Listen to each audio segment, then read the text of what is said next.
받으신 줄로 믿습니다. 네. 이 시간 우리 같이 한번 인사합니다. 옆에 분들과 또 앞뒤 분들 인사하면서 당신이 계셔서 외롭지 않습니다. 그렇게 한번 인사하시죠.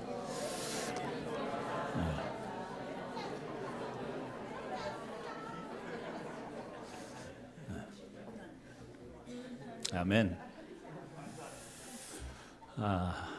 오늘 고독을 이겨내십시오 이런 제목으로 여러분과 함께 은혜를 나누겠습니다. 인사 그만. 예. 너무 외로우셨나 봐요. 인사가 그냥 길어지시는 걸 보니까. 고독을 이겨내십시오 이런 제목으로 말씀을 나눕니다. 하나님은 우리를 하나님과 교제할 수 있도록 하나님의 형상을 따라 우리를 만드셨습니다. 동시에 또 다른 사람들과 우리가 교제하도록 하나님은 우리를 만드셨죠. 그래서 인간은 영적인 존재이면서 사회적 동물이다 이렇게 우리가 말하기도 합니다. 우리는 믿음으로 우리들의 믿음의 그 공백, 영적인 고백을 채워야 합니다. 아울러서 또 사람들과 이 깊은 유대와 애정을 나누면서 또 우리들의 사회적인 또 고독을 달래가면서 살아가야 됩니다. 이것이 우리가 부족하게 되면 영적인 체험과 또 사람과의 관계가 부족하다 보면 이 존재론적인 외로움을 느끼게 돼 있다라는 것이죠. 오늘은 지난 시간에 이어서 우리가 고독에 대해서, 외로움에 대해서 말씀을 같이 나누려고 합니다. 지난 시간에는 우리가 삭개오를 통해서 우리들의 영적인 공백을 주님을 만남으로써 채우는 내용을 말씀을 나눴고요. 오늘은 좀 관계적인 측면, 우리 사람들과 서로 관계적인 측면에서 한번 말씀을 나누기를 원합니다. 심리학자인 슈케민과 서맷이 생활 속에서 형성되는 인간 관계를 네 영역으로 설명했습니다. 그래서 사람들이 이 네 가지 영역에서 충족되어지는 관계가 될 때 우리는 외롭지 않다, 고독하지 않다, 그렇게 부학자는 이야기를 합니다. 어떤 영역이냐? 첫 번째로 가족적 동반자가 우리 사람에게는 필요하다라는 거죠. 패밀리 파트너가 필요하다라는 겁니다.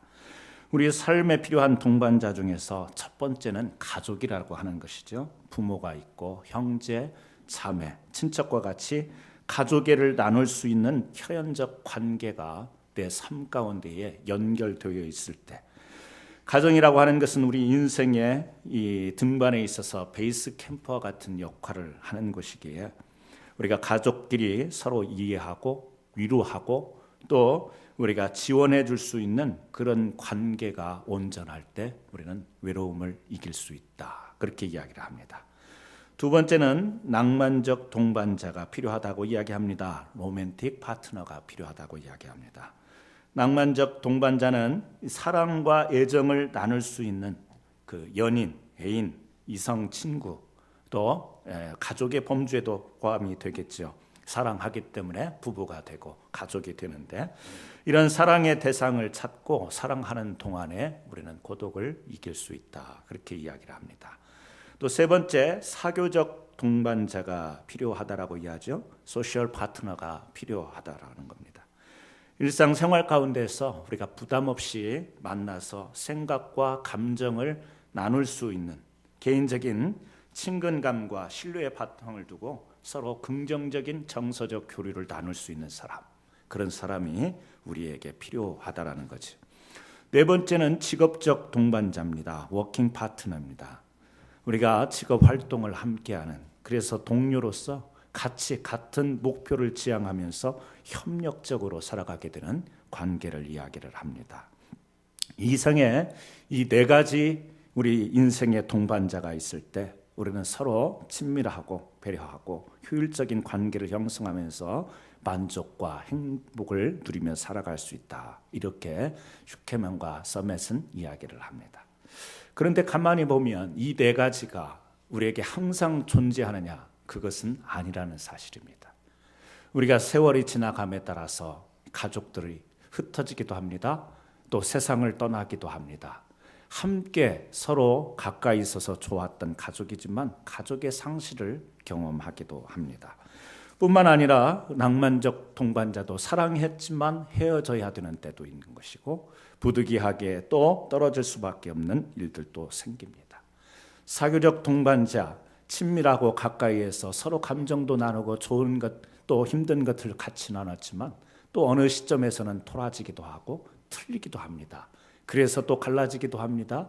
우리의 삶 속에 동반자라고 하는데 이 동반자가 영원한 것이 없습니다. 그래서 이 동반자를 이 심리학자는 이야기하지만 이 동반자라고 하는 것이 항상 우리의 고독과 외로움을 덜어줄 수 있는 그것을 외로움을 덜어내는데 보장해 주는 것은 아니라는 사실을 우리는 기억합니다. 가족 관계에서도요. 가족 관계도 그 존재 자체로서 가족인데 오늘날 세상은 그렇지 못하는 것 같습니다. 체코 출신의 이 천재 작가 프란츠 카프카가 쓴 변신 이 소설을 여러분들이 읽어보신 분들도 계시리라 생각이 듭니다. 이 소설을 간단히 소개하자면 주인공 그레고르 그는요 아버지가 부도를 맞았습니다. 그리고 여동생이 있고 어머니가 계신데 이 그레고르가 한 집안의 경제를 이제 다 맡아서 직물 공장의 판초기원으로 영업사원으로 일을 하면서 그 한 가정의 경제적인 중추의 역할을 하면서 감당하면서 살아갑니다. 그런데 이 소설이 환타지 같이 하루 저녁에 잠을 자고 일어났더니 자신이 곤충으로 변해 있는 겁니다. 한 집안을 떠받치고 있던 이 사람이 어느 날 자고 일어나니까 자기가 곤충으로 돼 있는 거예요. 가족들이 이 사실을 보고 충격을 받습니다. 그러면서 집안 밖으로 나오지 못하게 합니다. 집안의 경제를 책임져야 되는 사람이 이제 곤충으로 변했기 때문에 그 가족에게 정말 멘붕이 온 거예요. 그런데 이제 동생도 어머니도 일을 찾아 나서기 시작합니다. 이 그레고르가 담당했던 그 경제적인 일들을 이제 서서히 가족들이 분담하면서 곤충이 되어 있는 이 그레고르를 집안에 가두기 시작합니다. 밖으로 나오려고 하면 가둬두고 가족들이 멀찌감치서 함께 하는 이야기를 함께 나누지 못한 채 방 안에 갇혀서 엿들으면서 그렇게 생활할 수밖에 없었습니다. 여동생이 음악을 하는데 그 음악하는 것을 다 도왔어요. 그런데 그 여동생이 그런 정 때문인지 모르지만 곤충으로 그 방 안에 갇혀 있는 그레고르에게 음식도 좀 갖다 주면서 여러 가지 배려를 했습니다. 그러나 시간이 지나면서 서서히 시간이 지나면서 여동생이 그 부모님과 하는 이야기를 들어보니까 저것은 갖다 버려야 된다 이런 이야기가 들려오는 거예요. 어느 날 굉장히 곤충으로 변해버린 이 그레고르가 외독과 고름 속에서 이제 죽게 됩니다. 그랬더니 그 소설의 마지막은 어떻게 되냐면 이제 그 그레고르가 싸늘한 시체로 죽었는데 그 죽음 앞에서 가족들은 시원하다는 듯이 같이 오랜만에 야유회를 가는 것으로 여행을 가는 것으로 그 소설이 끝맺혀진다라는 겁니다.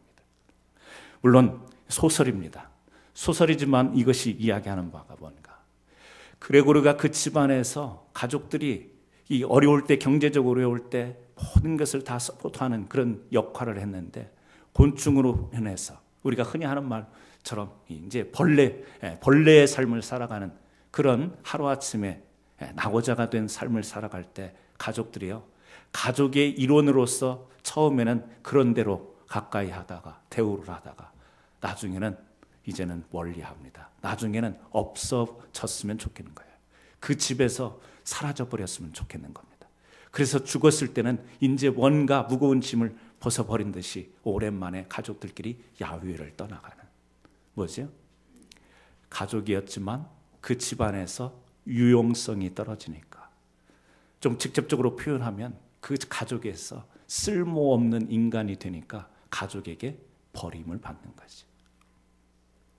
여러분 가족의 동반자가 있다고 해서 고독하지 않은 게 아닙니다. 옛날에 우리나라에 고려장이라는 게 있었습니다. 고려 시대에 연세 드신 부모님을 이제 조금의 음식을 가지고 산속으로 외딴 곳으로 보내서 거기에서 그 음식 먹다가 돌아가시게 하는 그런 고려장이 있었습니다.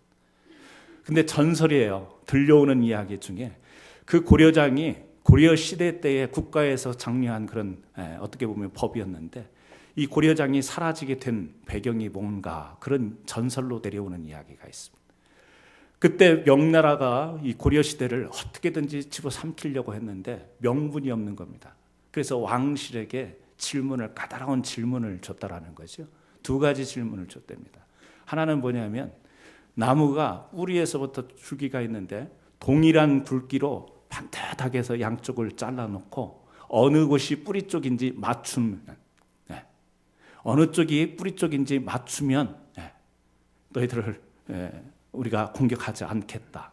말도 안 되는 것이지만 그런 질문을 낸 겁니다. 또 하나는 어미 말이 새끼 말하고 이제 새끼가 커서 어미하고 덩치가 똑같하게 된 그런 이제 말이 되었을 때 두 마리 말을 놓고 어느 말이 어미고 어느 말이 새끼인가? 이 두 가지 질문을 던져놓고 시간을 줘놓고 맞추지 못하면 명나라가 이제 고려를 삼키겠다. 맞추면 안 하겠다. 전설입니다. 모르겠습니다. 제가 사실 확인은 모르겠습니다. 그런데 이제 고려 왕실에서 고민이 들어간 거예요. 똑같은 굵게 나무인데 어느 쪽이 뿌린지를 알 길이 있나요? 똑같은 말인데 어떤 게 새끼인지 알 길이 있나요? 그런데 그때 사회적으로 고려장이 있는데 어느 한 아들이 그렇게 부모님을 내어버리지 못하고 유기하지 못하고 집안에 숨겨서 섬기고 이랬던 아들이 있는데 온 나라에 이제 소식이 퍼졌답니다. 이 명나라가 이런 질문을 줬는데 어떻게 알 수가 있는가? 아들이 숨겨놓은 그 부모님에게 이제 그런 이야기를 한 거죠. 그랬더니 그 어르신이 그러더랍니다. 물에다가 소금 30%를 섞어서 나무를 얹어봐라. 그래서 깔았는 쪽이 뿌리다. 그렇게 이야기를 하더래요. 제가 지난주에 그걸 실험을 해보려다가 못 해봤어요. 아직 입증은 못 해봤어요. 그런데 하여튼 그 이야기에는 그렇게 나와요. 물에다가 소금을 한 30%를 넣고 나무를 올려놔서 가라앉는 쪽이 뿌리다. 근데 제가 생각할 때는 같이 가라앉을 것 같은데 어쨌든 그 문제를 해결하는 답안을 줍니다. 하나는요, 똑같은 말이지만 여물통을 하나를 줘서 먼저 정신없이 먹는 게 새끼다 그러더래요. 정신없이 먹는 것이 그게 새끼 말이다. 그래서 그것을 왕실에 보고를 해가지고 명나라가 고려를 침범하지 않았다라고 하는 전설의 이야기가 있습니다. 고려장이라는 것, 연세가 드시고 늙어서 이제 가족으로서 어떤 사람으로서의 쓸모가 없다고 생각이 들 때 사회적으로도요 인정해 줬다라는 거예요. 그런데 가족이라는 게 그런 겁니까? 아니죠. 우리가 변신이라고 하는 소설 속에서 경제적으로 그 가정을 위해서 헌신하고 애쓸 때는 인정하고 그 중심으로 살아가다가 벌레가 돼버리니까 곤충이 되니까 사람 노릇을 못하니까 버려버리는 그런 것이 인간의 존재라는 거예요. 하나님은 그렇게 우리의 존재를 만드시지 않은 것 같습니다. 어린 아이로 태어난 태아부터 갓난아이부터 비록 사람의 어떤 이제는 사회적 부실을 우리가 잘 감당하지 못한다 할지라도 하나님께서 인격적 존재로 우리에게 주신 줄로 믿습니다. 사회는요 계속해서 물질 중심으로 흘러갑니다. 우리 사람들이 우리가 사는 곳 이곳에서 살지만 사실은요 돈 따라 이곳에 우리가 경제적인 이유 따라 이곳에 오는 경우가 대부분입니다. 그렇죠? 우리가 돈이 있는 곳으로 사람이 움직이게 돼 있습니다. 직장 가져야 되는 것이고 생존해야 되니까 그쪽으로 옮겨가게 돼 있습니다. 그러나 사람이 반드시 그런 것입니까? 돈만 따라서 움직이는 게 사람입니까? 아니죠. 삶의 의미와 가치를 따라 움직이는 사람도 있습니다. 또 이것이 맞물려 있기도 합니다. 그래서 오늘 우리가 어떻게 보면 사람이라고 하는 이 존재 자체가 이렇게 물질로 또 사람의 어떤 쓰임의 정도, 유용성 이런 것만으로 우리 사람을 평가하고 이런 것 속에서 관계가 형성돼야만 되는가? 사실 우리가 하나님의 백성으로서 그것은 아니다. 이렇게 말씀을 나누면서 우리는 우리의 이 땅에서의 외로움과 고독의 문제가 관계의 문제일 수 있는데 그 관계의 문제에 있어서 이 속 안에 갇혀서는 안 되겠다. 너무 물질 중심, 쓸모 중심, 나에게 필요 없는 사람이라면 나하고 관계가 필요가 없는 것이고 내게 어떤 이익이 되지 못하면 나하고 관계 맺을 필요가 없는 이런 중심의 관계 형성, 이것은 아니지 않는가? 우리가 말씀을 통해서 다시 한번 생각해 보면서, 여러분, 오늘 우리는 하나님께서 우리에게 인생으로 주신 이 인간, 유용성 때문에 어떤 평가로서 기준이, 우리의 삶이 평가되어지는 그런 비인간적인 사회의 모습처럼 우리의 존재들이 그런 관계가 되어서는 안 될 줄로 믿습니다. 하나님께서 이 땅에 많은 사람들을 우리의 동반자로 주셨습니다. 그런데 그 동반자들 사이에서도 우리가 외로움과 고독이 있다라는 사실입니다. 저는 여러분들이 하나님께서 허락하신 동반자들과 좋은 관계를 맺으면서 서로 위로하고 격려하고 외로움과 고독을 이겨내기를 주의 이름으로 축복합니다. 그렇다면 우리가 제대로 된 교제를 나누기 위해서 고려해야 될 점이 무엇이겠는가? 첫 번째, 의미 있는 일을 해야 한다라는 겁니다. 누군가 그런 이야기를 합니다. 외로움은 이웃과 의미 있는 관계를 맺지 못한다는 느낌이다. 의미. 우리가 살아가면서 외로움을 느낍니다. 그런데 외로움이라고 하는 것은 그냥 홀로 있는 상태가 아니라는 사실이에요. 이웃과 함께 있어도 그 관계에 의미가 없다면 외롭다라는 겁니다. 사람이 많이 내 주변에 있어도 그 사람들과의 관계 속에서 의미를 찾지 못하면 여전히 고독하고 외로운 것이라는 거죠. 우리가 그렇습니다. 실제로 그렇습니다. 수많은 사람들이 우리 주변에 있지만 지난 시간에도 우리가 지난 주일에도 말씀을 나눈 것처럼 정말 외로울 때 다가갈 수 있는 사람 없다라는 거죠. 힘들다라는 거죠. 우리가 연예인들이 가끔 고독해서 외로워서 자살하는 사람들을 많이 보게 됩니다. 수많은 팬들이 있죠. 노래를 부르거나 또 아니면은 그 연기를 하거나 이럴 때 수많은 사람들이 좋아하면서 또 지나가면 사인 받고 손 한번 잡아보려고 얼마나 인기 있는 연예인들의 삶이 화려한지 모릅니다. 그런데 그들이 돌아서서 외로워서 자살도 하고 또 심지어는 어떤 중독에서 헤어나오지 못한다라는 거예요. 왜 그렇죠? 순간적인 관계이기 때문에 그렇습니다. 의미를 가지고 그 청중들과 그 또 팬들과 의미 있는 관계라기보다는 순간적인 인기, 순간적인 유행 이런 것을 따라 만난 관계다 보니까 그것이요 공허한 거예요.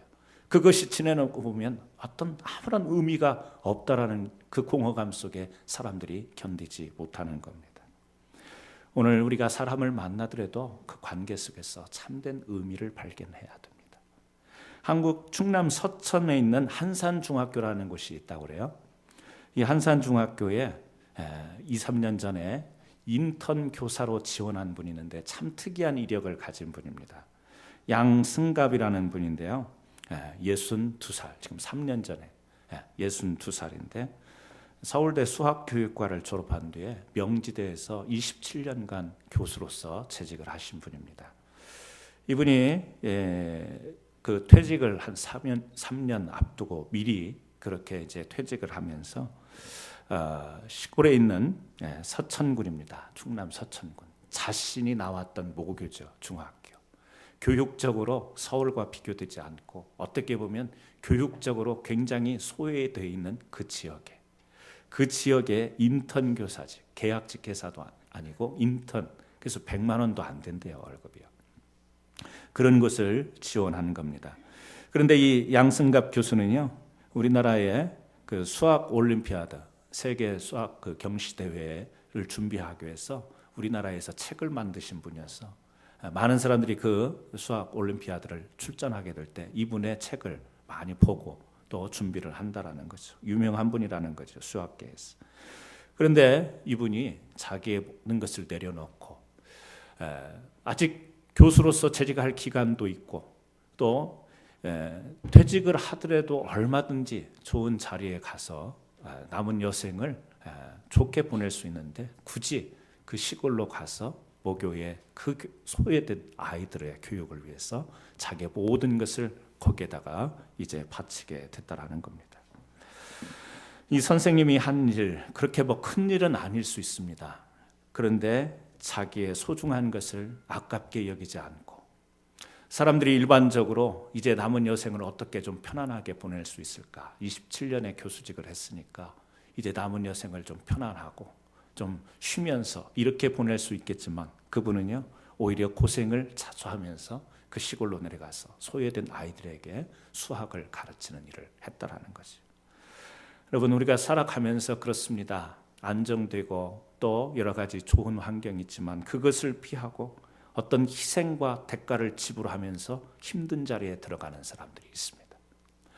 우리가 그렇습니다. 사람은 어떤 희생과 대가를 지불해도 아깝지 않다라고 하는 그 일에 우리가 매진하게 될 때 고독과 외로움을 이겨낼 수 있는 거죠. 누가 보면요 이해가 되지 않습니다. 뭐하러 그렇게 고생을 사서 하는가? 좀 편안하게 좀 자기가 가진 것을 누리면서 살지. 그런데 당사자는 그렇지 않습니다. 고생이 되고 누가 보더라도 힘겨운 일이지만 아니에요. 이 마음속에 가치를 찾는 겁니다. 의미를 찾기 때문에 그런 의미를 붙든 사람들은 고독하지 않은 겁니다. 외롭지 않은 거예요. 힘들어도 거기에서 가치를 발견하고 힘들어도 재밌고 즐거운 것입니다.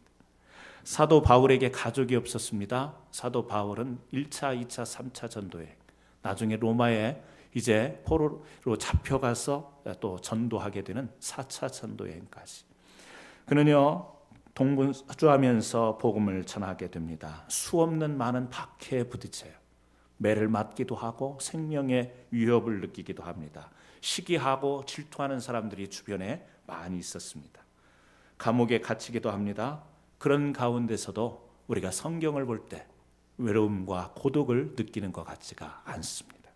오히려 감옥에서 힘들고 외로운 곳에서 편지를 씁니다.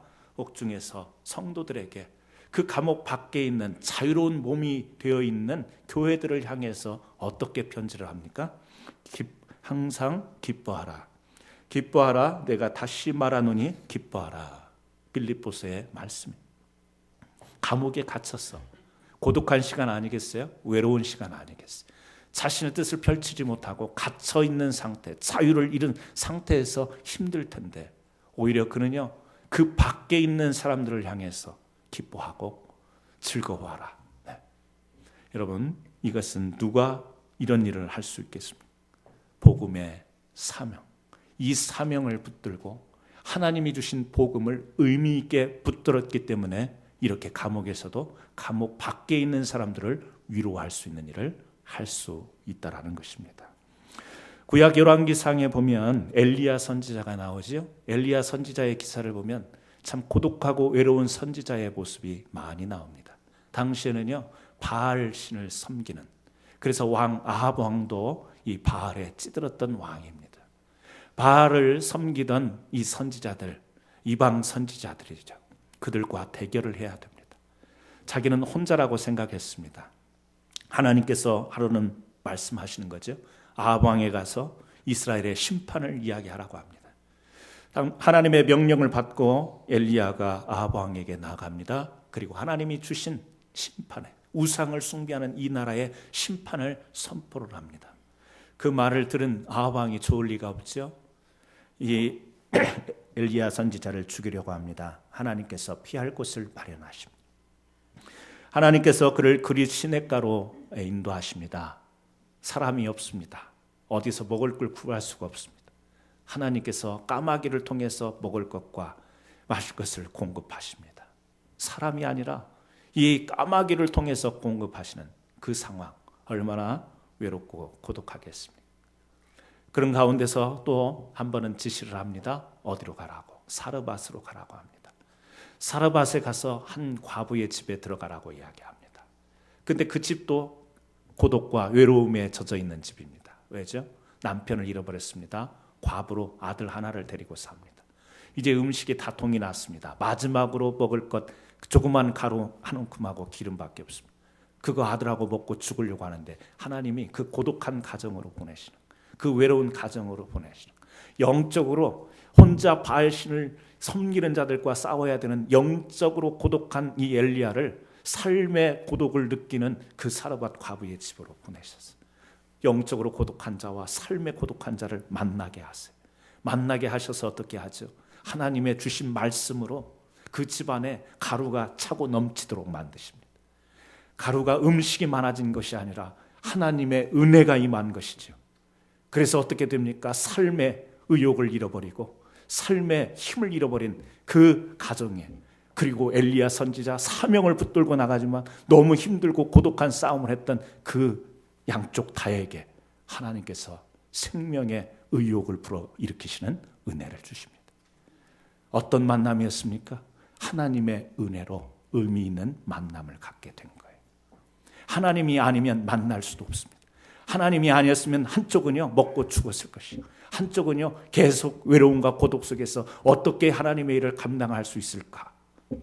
하나님의 말씀대로 내가 나갔는데 왜 나는 이렇게 자꾸 쫓겨다니는 인생으로밖에 살 수 없는가?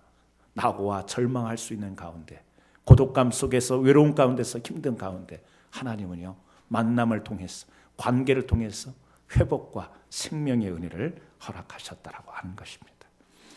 여러분, 오늘 우리가 그렇습니다. 우리가 이렇게 교회에서 성도로서의 만남을 갖습니다. 그리고 성도의 교제를 갖습니다. 이것은 그냥 단순한 만남이 아니라 의미 있는 만남입니다. 인간 대 인간으로 만나는 교제가 아니라 하나님의 은혜 속에 만나는 교제입니다. 그래서 우리는요 우리의 만남 가운데의 의미를 찾아야 되는 거예요. 너와 내가 이 하나님의 교회에서 왜 만났는가? 결국에 우리는 거기에서 의미를 찾아야 되고, 거기에서 우리는 인생의 사명을 찾아야 되고, 그 사명에 몰두함으로 인해서 우리의 외로움과 고독을 이겨내야 될 줄로 믿습니다.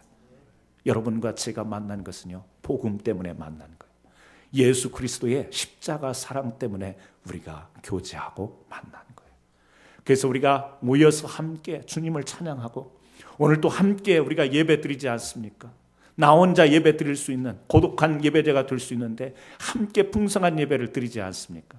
하나님의 은혜, 그 은혜가 우리의 인생을 이끌어가고 우리의 영혼을 이끌어가시는 그 놀라운 축복 안에서 우리의 삶이 펼쳐지게, 이 땅 가운데서 그러한 은혜로 만난 우리들이 또한 하나님의 뜻을 무엇인가를 발견하면서 그 뜻을 실현하는 가운데 우리의 고독을 잃어버리고 우리의 외로움을, 고독과 외로움을 생각할 겨를이 없이 우리가 함께 해야 될 사명을 찾는 것, 이 의미가 우리의 삶 가운데 또 그리고 우리의 성도의 교제 가운데 있기를 주의 이름으로 축원합니다. 두 번째는요 이기주의를 버려야 합니다. 이기주의라는 것은 다른 사람이야 어떻든 자기 이익만을 추구하는 방식이나 태도를 말합니다. 극도의 이기적인 사고방식을 가지고 행동하는 사람을 좋아할 사람은 없습니다. 참 저 사람 이기적이다. 우리가 뒤에서 흉을 보지요. 그 사람에게 다가가고 싶은 마음이 없는 거죠.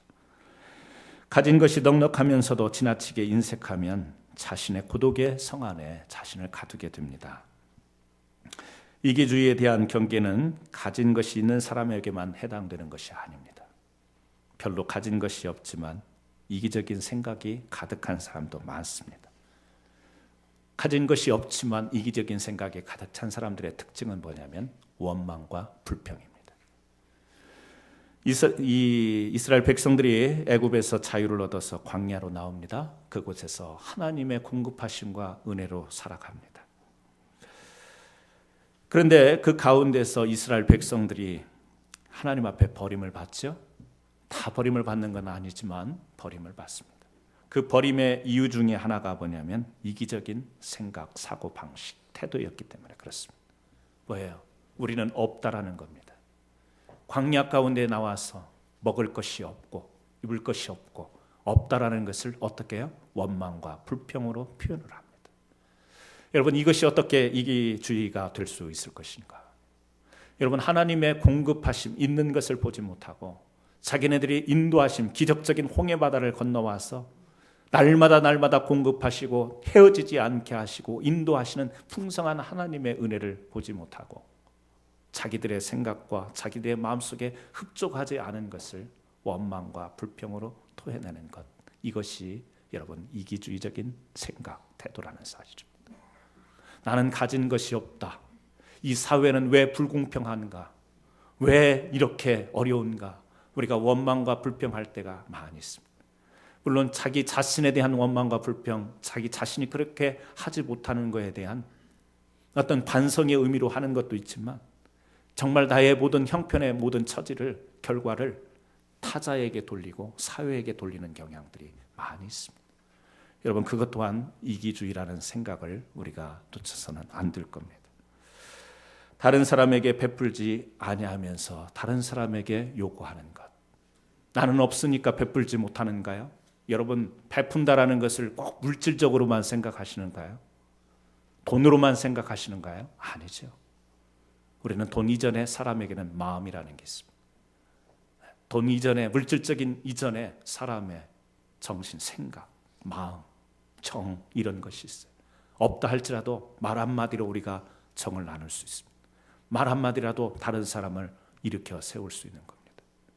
그런데요, 내가 없다라는 어떤 그 물질적인 가난함을 생각하면서 말도요, 다른 사람을 칭찬하고 격려하고 인정해 줄 수 있는 풍요로운 것이 자기가 가지고 있음에도 불구하고 항상 그 사람에게는 메마른 불평과 원망만 나가는 것. 이것은 이기적인 것이라는 겁니다. 우리가 물질의 있고 없음을 이야기하는 게 아닙니다. 우리가 어떤 마음으로 사람들을 대하고 어떤 마음으로 우리가 관계를 형성할까. 사람들 가운데서 칭찬과 격려보다는 원망과 불평이 훨씬 많은 것 같습니다. 사회가 더 그런 것 같습니다. 사회에 나가보면 서로에게 책임을 전가하고 그냥 못 잡아먹어서 날린 것 같습니다. 없어서 그렇습니까? 아닙니다. 있습니다. 풍요로운 것이 우리에게 있습니다.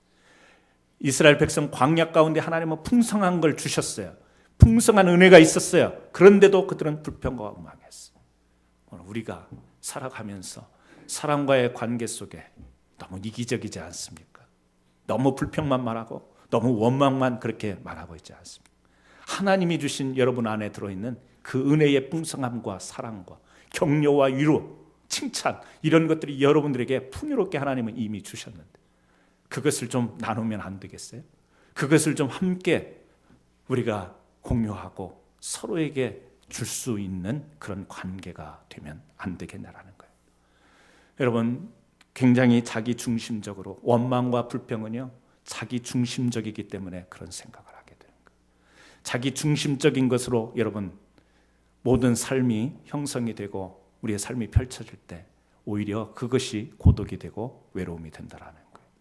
자기에게만 향하면요 자기라는 성이 쌓여지기 때문에 그 안에서 스스로의 벽을 만들기 때문에 거기는 고독과 외로움이 존재하게 돼 있어요.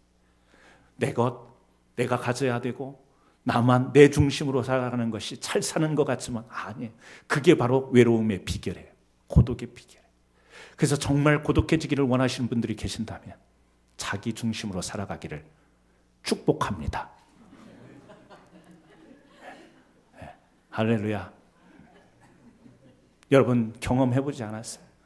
훔켜잡으려면요 그걸 지키려면 얼마나 고독한지 몰라요. 외로운지 모릅니다. 왜요? 싸워야 되기 때문에. 싸워야 돼요. 다른 타자와 싸워야 되고요. 내 자신과 싸워야 되고 얼마나 외로운지 모릅니다. 그러므로 오늘 우리가 이기주의적인 생각이 나에게는 없는가? 저 사람과 나와의 관계 속에서 앞에서도 이야기했지만 어떤 유용성 이런 것을 따져가면서 손해와 이익을 계산하면서 계산이 안 될 때는 관계를 멀리하고 정말 이게 손해가 끼쳐지겠다 하면 내가 거리를 두고 여러분 우리가 혹시 그런 관계로 살아가고 있지는 않는지 우리 자신을 한번 돌아보면서 저는 여러분들이 외동과 고독에서 승리하는 분들이 되기를 바라요. 이겨내는 분들이 되기를 원합니다. 그러기 위해서는 혹시 내 관계가 어떤 관계인가를 한번 살펴보시기를 주 이름으로 축원합니다. 세 번째는 배려와 예의를 갖추어야 합니다. 완전 부결한 사람은 없습니다. 세상에 완전 부결한 사람. 완전을 기대하거나 요구한다는 것 자체가 무리라는 사실을 우리는 잘 알고 있습니다. 물론 우리가 최선을 다하고 성실하게 살아가는 것은 참 필요한 것입니다.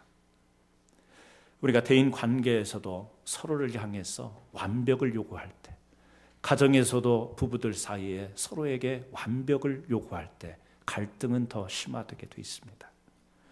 우리는 완전하지 못하고 완전 무결하지 못하다라는 존재를 서로 인식하면서 이해하고 배려할 수 있는 그런 삶을 우리가 살아가야 될 줄로 믿습니다. 너그러운 마음을 가져야 되는 거죠. 각박한 마음을 가져서는 안 됩니다. 이해라고 하는 것, 너그러운 것입니다. 용서라고 하는 것, 너그러운 것입니다. 세상을 여러분 너무 짜게 살지 마시기 바랍니다. 좀 너그럽게, 자신에 대해서는 너그러우면서 타자에 대해서는 너그럽게 하지 못하고 살아가는 경우가 참 많이 있는 것 같습니다. 그래서 우리가 서로요, 좋은 일을 하고 의미 있는 일들을 발견해서 협력하는 관계, 동반자가 되었는데도 불구하고 우리가 서로 갈라지고 분열이 되고 아픔이 되고 상처가 되는 것이 많습니다. 목적은 너무 좋아서 같이 동의를 하고 같이 하자고 했는데 그 목적보다 작은 것에 있어서 그 목적을 향해 달려가기 위해서 필요한 부분들에서 문제가 생겼어요. 그 목적 달성을 못하는 일들이 얼마나 많이 있는지 모릅니다. 여러분, 우리가 하나님의 선한 부르심을 가지고 복음 안에서 구원의 백성으로 부르심을 입은 이 너무너무 귀한 생명의 의미를 붙잡고 신앙생활을 하는데 그보다 훨씬 더 아래에 있는 부수적인 우리의 관계 속에서요, 우리의 작은 어떤 태도 속에서, 자세 속에서, 사람들에게 대하는 어떤 모습 속에서 우리가 갈라지고 고통이 있고 상처가 되는 그런 일이 있다면 우리가 심각하게 한번 생각해 봐야 되지 않겠습니까? 우리가 서로에게 배려를 하고 예의를 갖추는 관계가 되었으면 참 좋겠습니다. 배려하고 예의를 갖추는 가운데 우리가 여러 가지가 있겠지만 첫 번째는 다른 사람의 말을 경청해 줄 수 있는 자세를 갖는 것. 어떤 때는 말도 안 되는 이야기를 사람들이 들을 때가 있지.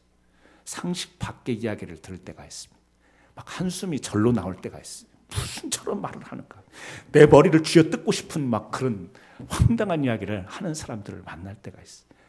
사람이 그렇지 않습니까? 별의별 사람이 있지 않습니까? 또 별의별 사람들이 하는 말이 또 별의별 말들이 다 있습니다. 이해가 안 되고 설득이 안 되어지는. 그런데도 우리가 때로는 그런 말까지도, 물론 우리가 그것을 인정하고 받아들이지는 않지만 태도에 있어서는 그것을 들어줄 수 있는 자세를 갖는 것, 그것은 참 소중한 것 같습니다.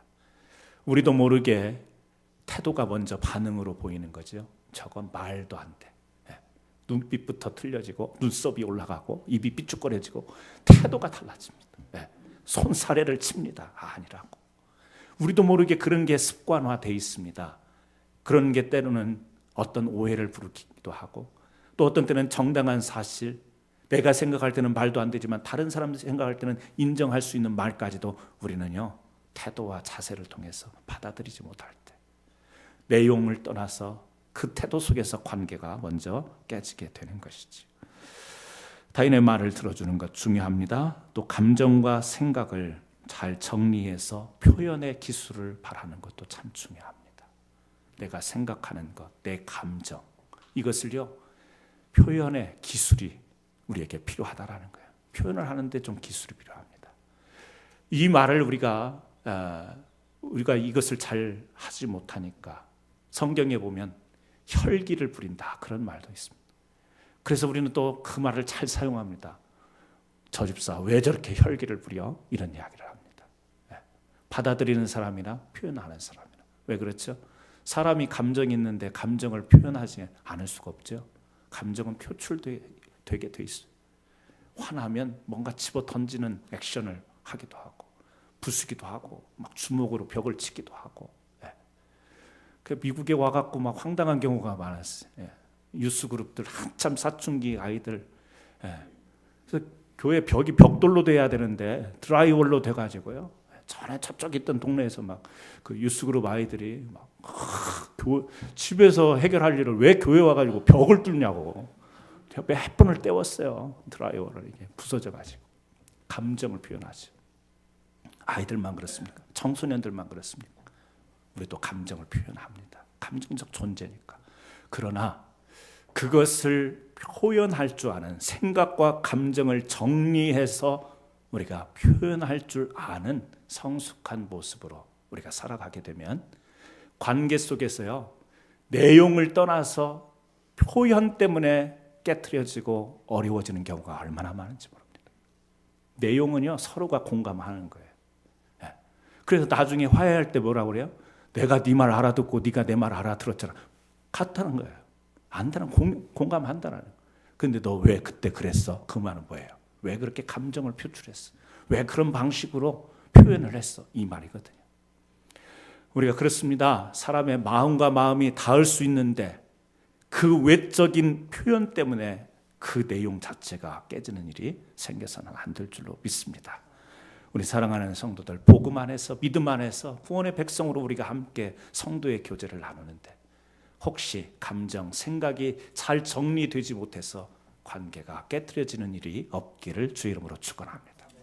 깨지고 나면요, 속상해요. 깨지고 나면 외로워요. 고독해요. 나를 이해해 주지 못한 것 같고 내 생각을 세상이 받아주지 못하는 것 같고 고독감과 외로움이 오는 것입니다. 우리가 그런 말이 있습니다. 경쟁 대신 서로 협력을, 경쟁 대신 서로 협력을, 비교심 대신 서로 인정을, 비방함 대신 서로 칭찬을, 미워함 대신에 서로 사랑함을. 경쟁 대신에 협력하고 비교하지 말고 서로 잘하는 것을 인정해주고 비방하지 말고 칭찬하고 미워하지 말고 사랑하자라는 거예요. 그래서 경쟁하고 비교하고 비방하고 미워하는 것은 서로 무너뜨리는 거고요. 그로 인해서 서로가 외롭게 된다라는 거예요. 그러나 서로 협력하고 인정하고 칭찬하고 사랑하면 서로를 세워주게 되는 것이고 서로를 연합하게 만든다라는 겁니다. 사랑하는 성도 여러분, 오늘 우리가 서로에게 배려와 예의를 갖추는 아름다운 관계를 맺었으면 좋겠습니다. 사람과 사람이 만나는데 그 자체로는요, 오픈이 안 되는 거예요.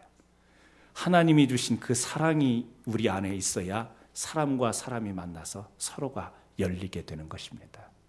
한번 따라서 해볼까요? 사람. 네. 여러분의 입술의 차이가 뭐예요? 사람을 할 때는 입술이 닫히고 사랑 그러면 입술이 열리고. 근데 이게 안 되는 분들은 병원 한번 가셔야 돼요. 사랑 그랬는데 입이 닫히는 분들은 병원 가셔야 됩니다. 네. 웃자고 하는 이야기지만 사랑과 사람만으로 만나면 닫혀버린대요. 근데 사랑으로 만나면 서로가 열린대요. 그럴듯하죠? 누가 지어냈는지 잘도 지어내요. 사랑. 그래서 우리가요, 서로 주의 사랑 안에서 아무리 사람과 사람이 관계를 잘 하려고 해도 하나님의 그 크신 사랑이 바탕이 되지 않으면 우리가 열리지가 않습니다. 협력이 되지 않고 칭찬이 안 되고 우리가 같이 함께 인정할 수 없는 그런 관계가 되어버리는 거죠.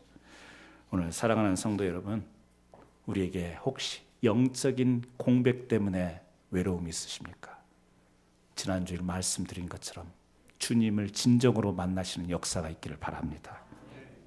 뿐만 아니라 살아가면서 성도로서 믿음을 가지고 살아가지만 여전히 우리에게 고독한 것이 있습니다.